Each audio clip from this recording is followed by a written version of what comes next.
Hi, guys. We're here with Adam Sessler, former co-host of G4 TV's X-Play and current executive producer at and Revision. editor-in-chief. Yeah, they just kind of, it's the internet. You throw Different names titles, at people. exactly. So we were talking about this earlier, but you said it's been a while since you've been to Austin? Yeah, the last time I was here, I know I was doing an interview with Warren Spector about the original Deus Ex. Oh, wow. Now, that's after it came out. So I think that would put it 2000, maybe 2001. So, yeah. Oh, man. It's been a while. Yeah. I was also very young. How are you liking it 9 years later? Well, back when I was young and single, 6th Street had a certain allure Right. that it doesn't hold for me anymore. Right. Obviously, the food is so good out here. I haven't had a ton of time to be able to explore, and this isn't like the best city to explore all by yourself. Right. But I've made a couple of mistakes, and I've also eaten a couple of great meals. Yeah, I saw your Twitter. You were just like, I decided going to to this crowdsource. restaurant, going to this restaurant. That was cool. Speaking of food, my first question. Mm-hmm. Team bone in or team boneless? Yeah, I'm bone in. Thank you. I was going to have to throw you out of here. I love my colleagues, but I'm a little shocked at the number of them that are on Team Boneless because it's not real. I know. They're not fun to eat. Might as well eat a chicken nugget. And also, the quality of a good chicken wing is what happens to the skin, where it gets Right. it gets all crispy and stuff like that, and you cannot pull that off with a boneless one. It's not food. It's something you put in your belly so you can just get something done. Right. Yeah. Yeah. Anyway, I could go on forever on that one. Anyway, so the real reason we're here is less to talk about video games and more about the video game industry Sure. itself, since obviously you've been there a long time. And it's been doing things lately. But you've made it pretty fairly well known, at least in recent years, that when you first started, you didn't actually know a whole lot about games. No. What made you decide to want to stick around in this industry? Because I actually really got into it. It wasn't that I had an issue with games. It's that if you go back to that period of time when I started, 1998, the nature of the industry and games themselves weren't terribly inviting. Someone who, dipped their toe into trying to play Quake 2 multiplayer, that wasn't a community that really was like, oh, come on in and join in.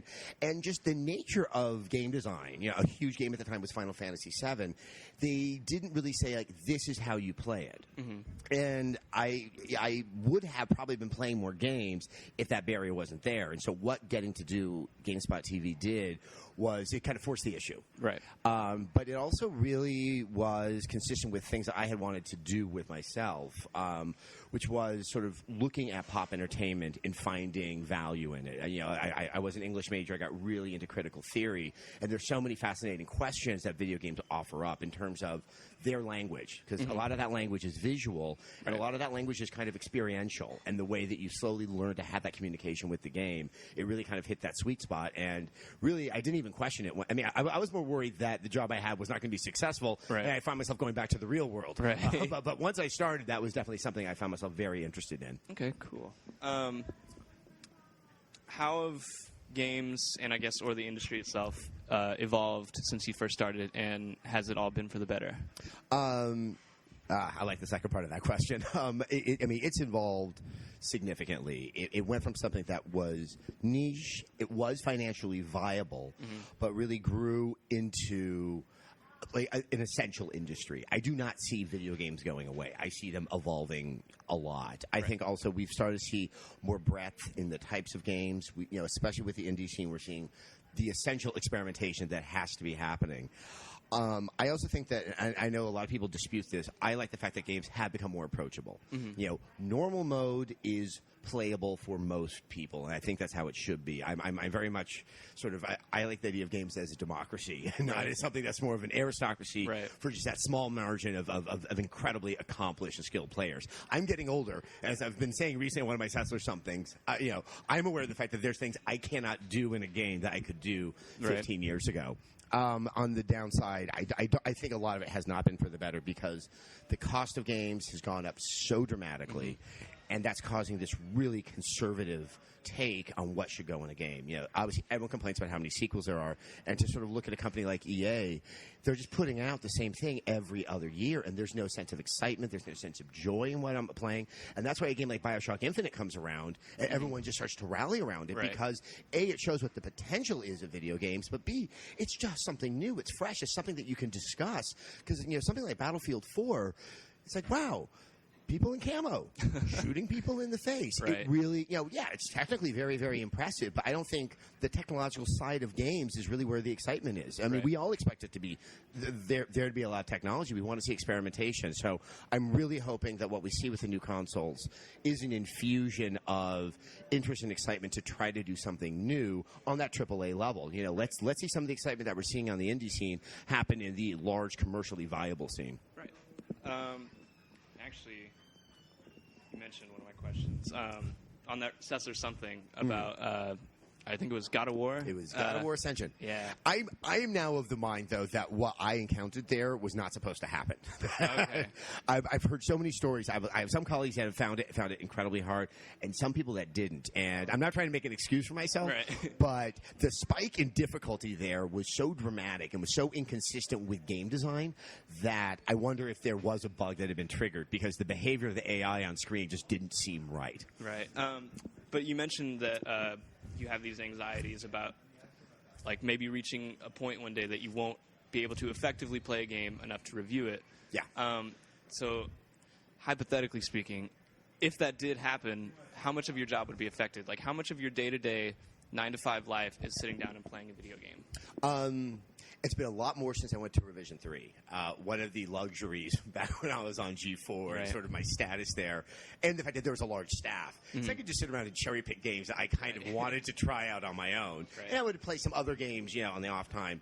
But like, let's say a game like Aliens, I may not have bothered to play back then, and now I'm actually having to play them. I'm enjoying that because I'm getting to sort of get a better sense of what's happening in game design, because I am playing poor quality games. I would say right now it would be a huge impact. I think when it comes to games, I just don't know if I'm able to play. I think that we're still talking about a small margin.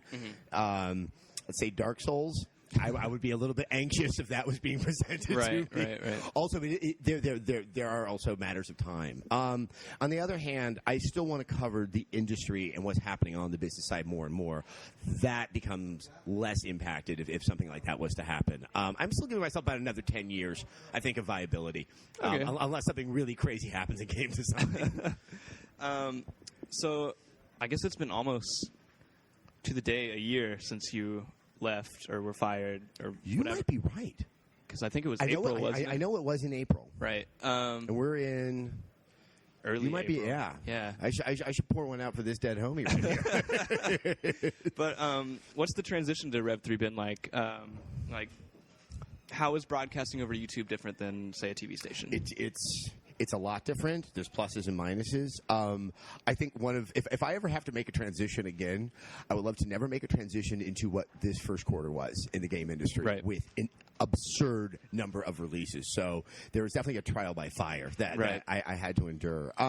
The upsides are really they way outnumber the downsides. I get to do interviews where the entirety of the interview is made available. And that, I think, was always a point of great frustration for me, where I would have these kind of wonderful talks with the Peter Molyneux or Ken Levine that get cut down to sort of 5 minutes. And it's really just all sort of the bullet points about the game and not where the interesting stuff goes, which is, you know, what's the thinking behind it? You know, where's the philosophy in both the game design and the story creation? I just absolutely love that part. I think I'm finding that I can be more myself. There's definitely been sort of an existential transition that I always knew that I tried to make the Adam on TV as close to the Adam in real life, but television doesn't really afford you those kind of luxuries. And to be fair, I think the audience would have been made uncomfortable by that level of immediacy and honesty. And there is something about the internet that makes it a more acceptable platform to see something that's a little bit more raw and warts and all. I think that the tough part about the YouTube is it's not Nielsen, which was this strange, unexplainable rubric that would kind of measure your success. Here, it's right there. Right. It's those numbers and the obsessive refreshing of a page if there's a piece of content that I'm really happy in. Oh, yeah, I've been there. And obviously, comment sections. Oh. One nice thing that television did afford me was a great sense of distance from sort of the heaving masses out there Right. of opinions. And I still am of the mind that comment sections do not necessarily reflect a majority opinion. But even after all these years, it's pretty hard to just tell that in my head, because when you see that many people that want to kill you because you complained about a God of War trophy, you start to think that really is representative of the majority. Right. So I guess, when you're talking about that audience, do you think Rev3 draws a more casual or hardcore crowd than G4 did?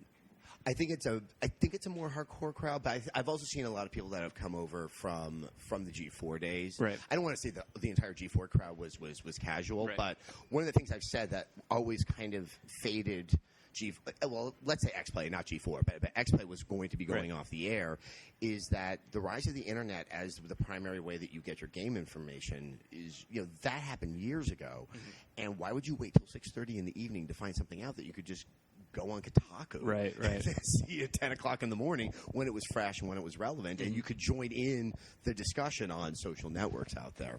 I completely forgot your question. It was, about the hardcore casual crowd. So, I'm definitely. I think the ones that I interact with, will always be the hardcore, because they're there, they're engaged, they want to be part of the conversation. Right. And I think the casual people are there. Mm-hmm. They just, by the nature of being casual, they're not kind of raising their hand and saying, "I'm over here as well." Right. How are you structuring content at Rev3 to either? To appeal to both, do you have stuff set up for the people who just click through YouTube videos, and then you have stuff for your more dedicated audience, or do you just try to cater more to your dedicated audience, and then just the other people just watch as a result? That's an interesting question. I don't think about the audience that way. I assume that if they're interested, they'll watch, right. And to try to provide them with content that isn't the same thing that everybody else is doing. My key strategy, even though we'll cover stuff before a game comes out, but I'm just kind of sick and tired of previews. I think that the game industry and how they treat the gaming press is making me less inclined to want to deal with these, because they're just these asinine dog and pony shows where everything's just wonderfully perfect. Or in the case of Battlefield 4, they bring all these people into a movie theater, and it really wasn't even for the press to cover it. There was a 3-hour window before the embargo went up. They screwed that by actually releasing the video while people were inside of the theater. And they're just, and a lot of companies seem to be wanting to just talk past the press and go directly to the audience, be it through Twitch or something like that, which is completely their prerogative. And I'm sort of seeing that. It's nice and liberating, because I know it's making me more opinionated. I'm saying things more frequently. But the whole way that I have been covering games up until this point was that traditional model. And there's a wham, bam, thank you, ma'am thing with the review. It's all right, that game's done. It never existed. You just move on. And that's when the audience is actually playing it. So I'm trying to develop more content that helps foster that discussion, to give an interesting and fun forum to talk about the games when the majority of people are playing it, and not the small sliver of elite that got their hands on it a week or two early. Yeah, so you're talking about stuff like your spoiled game stuff. Spoiled games. We're having kind of a long, sober discussion. Right. Even address the SAS, which is just kind of a Google chat thing. But I'm starting to see the potential of that to once again offer up those discussions with fans of a certain game. Maybe bring someone on who helped make the game. Except that could be kind of like throwing them to the lions in some cases. I recognize that. But yeah, that's really where I'm looking to go, because there's so many interesting things about games, and it's really hard to discuss them, especially with the sensitivity towards spoilers prior to them coming out. Right. And you've historically been an advocate of the 5-star rating system, because I know when reluctantly, but yes. As opposed to, I would love to have no stars, right? But I actually experimented with this when I was at Rev3. It doesn't work with video. For whatever reason, that video needs a sense of closure, and that kind of mandates having a score. So if you're going to have a score, I only believe in the 5-point system. Right. So could you go into, I guess briefly, because I'm sure you've probably thought a lot about this, but go into why think the 5-point score is effective as opposed to like the 10-point or the 20-point? Because it's not about the score. Right. And that's really the point. I hate the numbers and the whole idea that there's this race to see what the number is because there's some form of contest that's going on surrounding the game. It's there to just have a little bit of shorthand to what the body of the review is supposed to be. I don't sit up at night trying to figure out what these scores are. Right. I'm very happy to not be on Metacritic because I just find it disgusting how these scores are translated into decent, hardworking people not getting a bonus check that they deserve because they finished making a game and hopefully finished making a game on time. The thing is, when you look at the 10-point, or God forbid, when they go into the declamations of tenth of a point, it gives the impression that the game is a product. And that's how game reviewing started out because it grew out of the tech industry. And with tech, it's less subjective. You can benchmark things. Games, I believe, are culture. Games, I believe, are art. And that's where it gets a lot more sort of fungible. And the more you add numbers in, when you start to have a tenth of a number, right, it gives a sense that there's something scientific going on and there's something objective and ultimate. And I think we've done a huge disservice to our audiences out there because people really do start to think that way. I've seen some of the most ridiculous discussions about review scores that act like there is an actual number out there, and it's the reviewer's job to somehow unearth it. Right. And I think the 5-point system is the easiest. And to be fair, I thought about doing a 4-point system to get rid of the number 3. So there's just 2 forms of good and 2 forms of bad.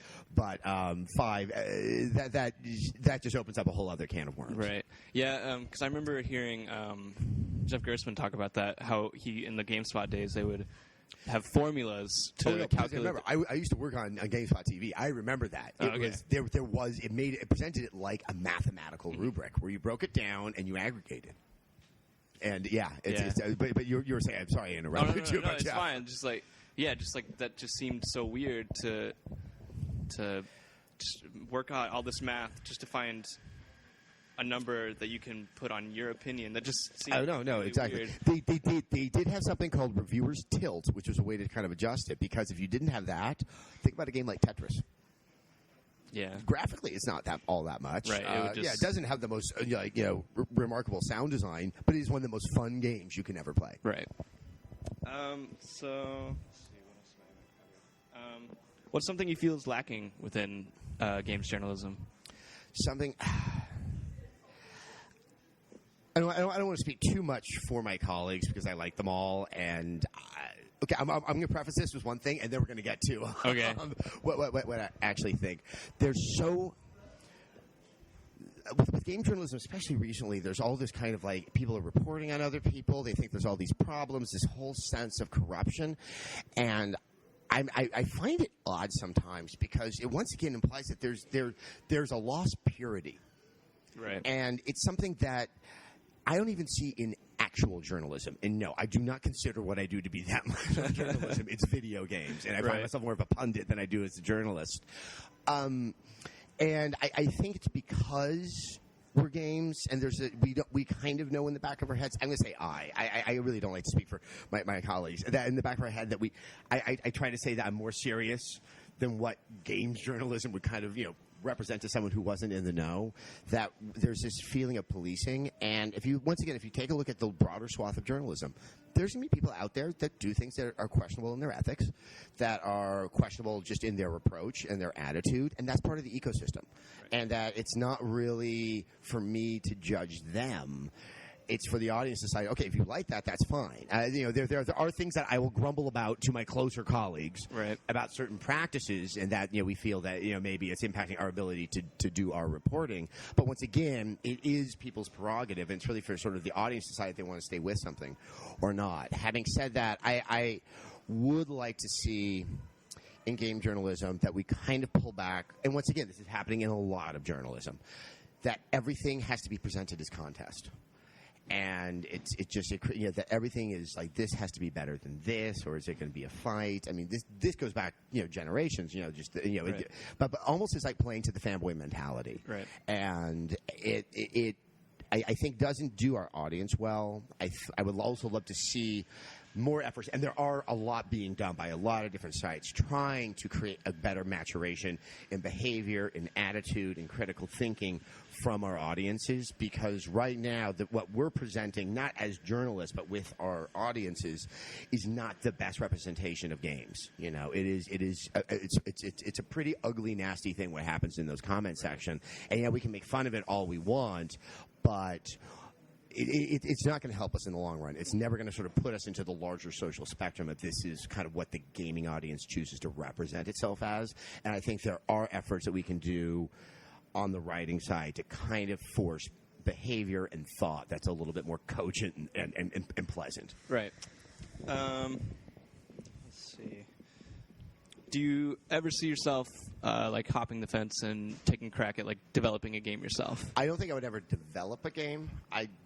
I've covered what these guys do, and I am so in awe of their talent, and I do not believe I possess it.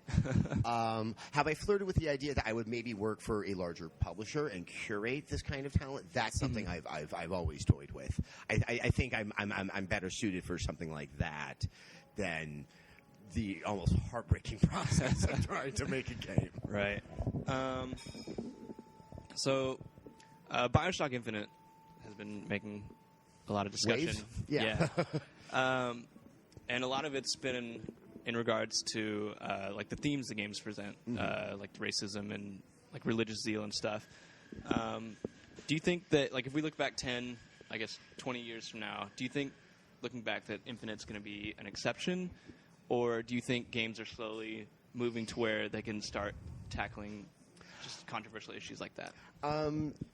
No, to be fair, the way I still look at Infinite, while it deals with racism and religious zealotry and that, I still see it as a game that's about narrative. Right. And that the power of narrative as it's used in trying to sort of convince people of a story. And that brings in the racism, religious zealotry, and all of that stuff. And obviously, games narrative poses more interesting challenges because of our interactivity with it. We, on some level, will always be affecting that narrative in one way or another. I think that we are moving where that's going to happen more and more. Will it be really taking on all of these really burly issues? Probably not. But I'm very excited to look at a game like Last of Us, which I think has the potential to raise some questions. It has a stronger narrative theme. I think we're getting there. I think we need to see more experimentation about how we tell those stories, that it's not that the storytelling doesn't always seem to happen in the more passive elements of the game. I think Infinite does a great job with that. I'm very interested to see like what Last of Us does. I think we're going to start seeing that. I really, even if I didn't like BioShock Infinite, I want to see this game do very, very well, because that's the only way that you can sort of get publishers to invest in projects like this, is if you can demonstrate them to be financially successful. Right. And I just, I wish MPD put out their damn numbers, but but it's doing very well on the UK charts. Right. So what are your thoughts on Kickstarter and like other crowdfunding services? Do you think the potential opportunities they provide to developers outweigh their potential for abuse? I don't think there's going to be a ton of abuse. I think there might be misguided efforts out there, and I do worry what the ramifications of that are going to be when those games are finally out. I think we see what Double Fine does, and what Brian Fargo and In Exile are going to do with those games. I think we'll get a better sense of the landscape. I do think, on the whole, it's going to be more of an aberration than the new standard.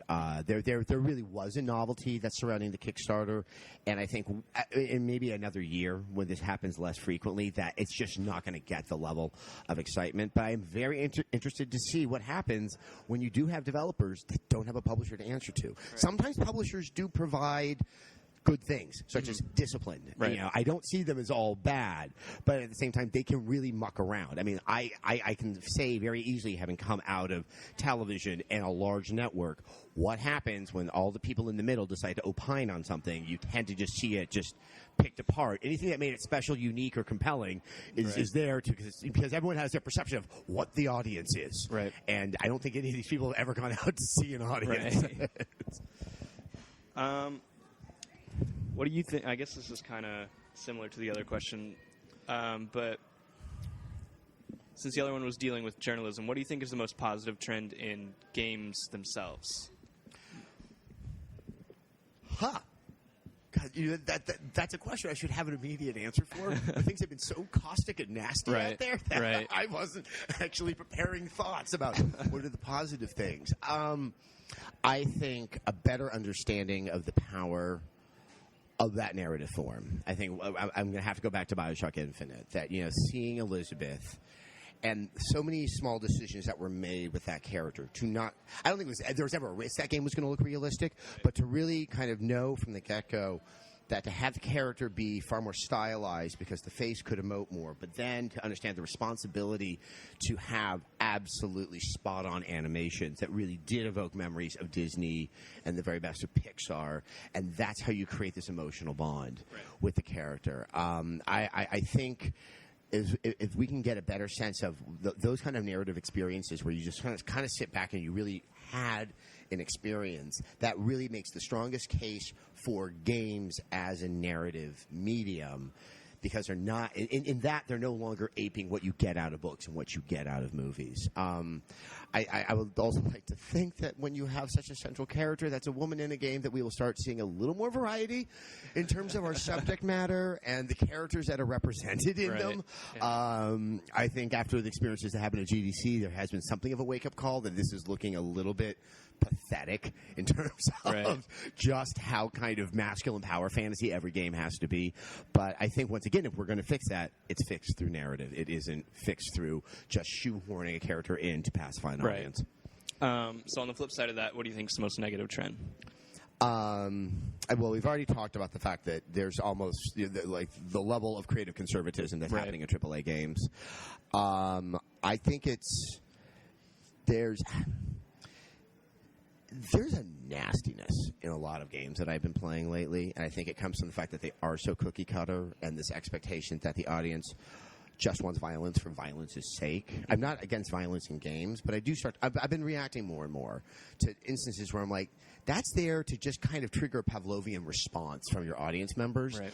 And you know who that Pavlovian response comes from? It really comes from 12-year-olds. Right. And those are the ones who shouldn't be playing this game. Right. And I think that there really needs to be kind of a wake-up call that can we stop wallowing in our own juvenile fantasies all the time. I'm fine with that, and I enjoy those things, you know? But when that's the entire panoply of major games is like that, you take a step back, and it's kind of embarrassing. That's why I know this is why Journey won every single Best of the Year award out there. It's because those rare those rare instances where something new and experiential that doesn't have to pander, and when they work, they're so exciting that everyone just rallies around them. Right. And I wish people could start to make that connection, because it's going to be a lot easier to be reporting on games when you're reaching an audience that don't just look like you and me. Right. And I guess to end this on a lighter note, so I have this bet between myself and my roommates. Okay. How many roommates? Well, it's this guy and then 3 others. God, I miss college. And maybe in retrospect, I don't miss college. But we started this during South by Southwest. Any celebrity we met, we had to ask them, what are your thoughts on the television show Lost?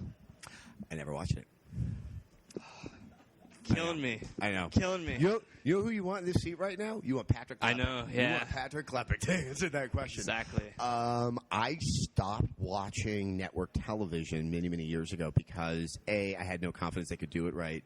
And B, I had no confidence that if I'm investing my time, as someone who watched Deadwood on HBO and loved it and saw what happened there, I'm a lot more apprehensive to ever get invested in something. Right. I realized I may have truly lost out on something with Lost. But, yeah, I have never watched a single episode.